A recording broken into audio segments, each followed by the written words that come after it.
नमस्कार मित्रों, आज हम चर्चा करेंगे शक्ति की उपासना की। वर्तमान में जितने भी पंथ हैं विश्व में, शायद सनातन पंथ ही एक ऐसा पंथ है जहाँ देवी की पूजा की जाती है, प्रभु की स्त्री रूप में पूजा की जाती है, शक्ति की उपासना की जाती है। आज हम जानेंगे कि शक्ति क्या है, शक्ति की उपासना कितनी आवश्यक है, क्यों करनी चाहिए। वस्तुतः ईश्वर और ईश्वर की शक्ति, इन दो के रूपों में हम जानते हैं। हर चीज़ को इसी तरह जानते हैं, मैं हूँ, मेरी पावर है, मेरी शक्ति है। कोई भी व्यक्ति होता है, कोई भी देश होता है, कोई भी वस्तु होती है, वो और उसकी शक्ति। जब हम ईश्वर की बात करते हैं तो ईश्वर और ईश्वर की शक्ति, ये दो नहीं होते, ये दोनों एक होते हैं। और जब हम वस्तुओं को भी सूक्ष्म रूप में जाकर देखते हैं तो वस्तुएं और उनकी शक्ति, ये दो नहीं, ये एक ही हो जाते हैं। हम यहाँ से सूर्य को देखते हैं, सूर्य को हम उसकी किरणों के द्वारा जानते हैं और सूर्य की किरणें ही हमारी आंखों तक पहुँचती हैं और उन्हीं किरणों के द्वारा हम सूर्य का अनुमान लगाते हैं, सूर्य को देखते हैं। हमें सूर्य कभी नहीं दिखाई देता, हमें उसकी किरणें ही दिखाई देती हैं।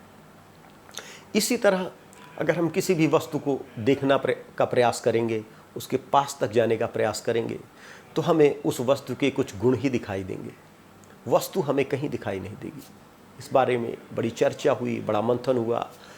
विशेषतः पाश्चात्य दार्शनिकों ने इस पर बड़ा मंथन किया। लाक, बर्कले, ह्यूम, अंततोगत्वा कांट ने इस पर प्रकाश डाला और बताया कि जो वस्तुएं हैं, जो द्रव्य है, उसको मैं नहीं जानता। उसके बारे में वो कहता आई नो नॉट वाट, वो क्या है इसका मुझे कुछ पता नहीं। द्रव्य अज्ञात और अज्ञेय है, क्योंकि हमारा सामना गुणों से ही होता है। हम केवल उस शक्ति को ही जानते हैं, वह शक्ति कार्य करती है और वह दिखती है। जैसे इस कमरे में कुछ लाइट्स काम कर रही हैं, वो विद्युत शक्ति है जो लाइट के रूप में प्रतिफलित हो रही है। एयर कंडीशन काम कर रहा है, वह भी विद्युत शक्ति है जो शीतलता के रूप में प्रतिफलित हो रही है। अगर फ्रिज काम करेगा, हीटर काम करेगा, जो कुछ भी काम करेगा, वो वही शक्ति है जो अलग अलग रूपों पर प्रतिफलित होती है। इसी तरह से इस संसार का मुख्य कारण, उपादान कारण, जिससे यह सारा संसार मिलकर बना, जिसे हम ब्रह्म कहते हैं, जिसे यह हमारी बुद्धि ईश्वर की संज्ञा देती है, वह भी एक शक्ति से बना है, जिसे हम आदि शक्ति कहते हैं। और उसी आदि शक्ति का अनेकानेक रूपों में हम उसकी पूजा करते हैं, उसका सम्मान करते हैं। और शक्ति की जब हम पूजा करते हैं, सम्मान करते हैं, तो वह पूजा हमारे लिए बहुत आसान होती है, क्योंकि हम उसको कनेक्ट कर पाते हैं, हम उसको अपनी माँ के प्रेम से कनेक्ट कर पाते हैं। वह हमारे जीवन में एक ऐसा अनुभव है जिसे हम सब ने जिया है, हम सब ने महसूस किया है। हमारे लिए ईश्वर वही होता है जो हमारी हर गलतियों को माफ़ कर देता है, हमारे साथ खड़ा होता है, हमारे सुख दुख का साथी होता है। और वह अनुभव हमने अपनी माँ से पाया होता है। वह मातृशक्ति के रूप में हमारे साथ होती है। हमारे शरीर के अंदर हम हाथ को हिलाएं, पाँव को हिलाएं, हमारे शरीर का खाना पचता है, आँख देख पाती हैं, अंग प्रत्यंग में एक शक्ति निवास करती है। उसके बिना हमारा जीवन चलना ही असंभव है। उसको भी हम अपने अंदर अनुभव करते हैं। यह शक्ति का अनुभव है। विराट शक्ति हमारे शरीर के अंदर अनुभव करती है। और हमारे ऋषियों ने, मुनियों ने यह देखा कि जब हम ईश्वर की शक्ति के साथ एकाकार होते हैं, ध्यान करते हैं और उस ध्यान में उस शक्ति की साधना करते हैं, तो हमारे अंदर की शक्तियाँ प्रस्फुरित होती हैं। तंत्र शास्त्र में हमारे शरीर के अंदर अनेकानेक चक्र माने गए हैं। और जब हम शक्ति की आराधना करते हैं, पूजा करते हैं, तो हमारे मनस के अंदर हमारी सुषुप्त शक्तियाँ जागृत होना चालू करती हैं। जो प्रभाव योग उत्पन्न करता है, योगिक विधियों के द्वारा कार्य किए जाने पर व्यक्ति की जो शक्तियाँ जागृत होती हैं, वही प्रभाव उत्पन्न करती है शक्ति की आराधना, शक्ति की साधना। शक्ति की साधना से व्यक्ति के अंदर अनेकानेक सूक्ष्म शक्तियाँ जागृत हो जाती हैं। उसके चक्रों के अंदर प्रस्फुरण चालू हो जाता है, उसके चक्र जागृत होना चालू हो जाते हैं और उसका ऑरा बन जाता है, ऑरा बढ़ता जाता है। अनायास ही वह विभिन्न सिद्धियों का स्वामी होता जाता है। यह शक्ति की आराधना जीवन में सफलता पाने का सरलतम तरीका है। जीवन में हम जैसे कहीं जाना चाहते हैं, हम बस से भी जा सकते हैं, हम ट्रेन से भी जा सकते हैं, हम प्लेन से भी जा सकते हैं, या हम किसी को व्हाट्सएप कॉल डायरेक्ट कर सकते हैं, कनेक्ट कर सकते हैं। यह शक्ति एक व्हाट्सएप कॉल की तरह डायरेक्ट कनेक्ट होती है।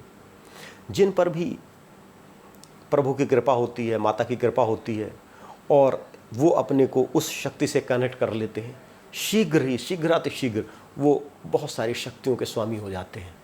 वो शक्तियाँ व्यक्ति के अंदर आ जाती हैं। भविष्य देखने की शक्ति, लोगों को सलाह देने की शक्ति, हित अहित देख लेने की शक्ति, बहुत सारी ऐसी छोटी और बड़ी शक्तियां हैं जो देवी प्रसन्न होकर व्यक्ति के अंदर दे देती है। और ये कहीं बाहर से नहीं आती है, हमारे दिमाग में ही होती है। जिस तरह 5 ज्ञानेंद्रियां हैं, हमारी आँख है, नाक है, कान है, इसी तरह एक छठी इंद्रिय है, 7वीं है, 8वीं है। बहुत सारी सुषुप्त शक्तियाँ हैं हमारे मस्तिष्क के अंदर जो कि हमें ज्ञान दे देती हैं। जो सज्जन व्यक्ति होते हैं, जो पुराने ज़माने में, त्रेता युग में, द्वापर युग में जो लोग शगुन अपशगुन की बातें करते थे, उनके अंग विशेष का फड़कना, उनको आकाशवाणी होना, उनको अनेकानेक चीज़ों की अपने आप ज्ञात होना हो जाती थी। क्योंकि चित्त निर्मल था। जब हम शक्ति की आराधना करते हैं, हमारे अंदर की शक्ति प्रस्फुरित होती है, हमारे अंदर जो विकार हैं वो विकार बाहर निकलते हैं, तो धीरे धीरे हमारे अंदर की जो सोई हुई शक्तियाँ हैं वो जागृत होती हैं। जैसे बाहर अगर शक्ति है, बिजली, तारों में बिजली दौड़ रही है और आपके पास एक मशीन रखी हुई है, अगर आप उसको उस तार से कनेक्ट कर लो और विद्युत का प्रवाह हो जाए तो बंद मशीन भी तुरंत चल पड़ेगी। इसी तरह शक्ति की उपासना है, शक्ति की आराधना है। अगर आपका शक्ति से कनेक्शन हो जाए और आप कनेक्ट हो जाओ शक्ति से, शक्ति ने आपको अपने योग्य मान लिया, तो धीरे धीरे मतलब बड़ी तेज़ी से आपकी जीवन में चमत्कारिक परिवर्तन चालू होंगे और आपको अनायास ही सफलता मिल जाएगी।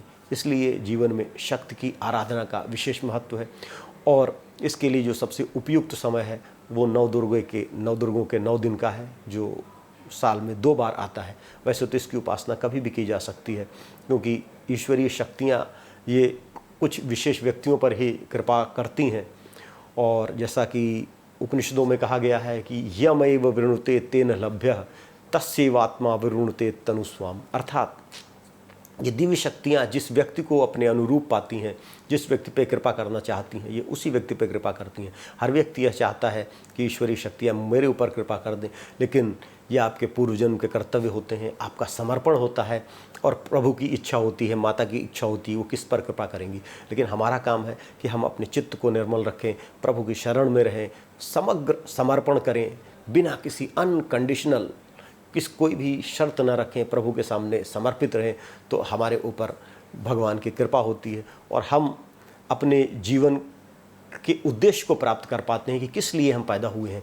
हम जिस लिए पैदा हुए हैं उसी दिशा में आगे बढ़ते हैं और हमारे अंदर जो दिव्यत्व है, जो दैवी शक्तियाँ हैं, उनका उन्नयन होता है और जो हमारे यहाँ पाश्विक प्रवृत्तियाँ हैं हमारे शरीर के अंदर, धीरे धीरे उनका दमन होने लगता है।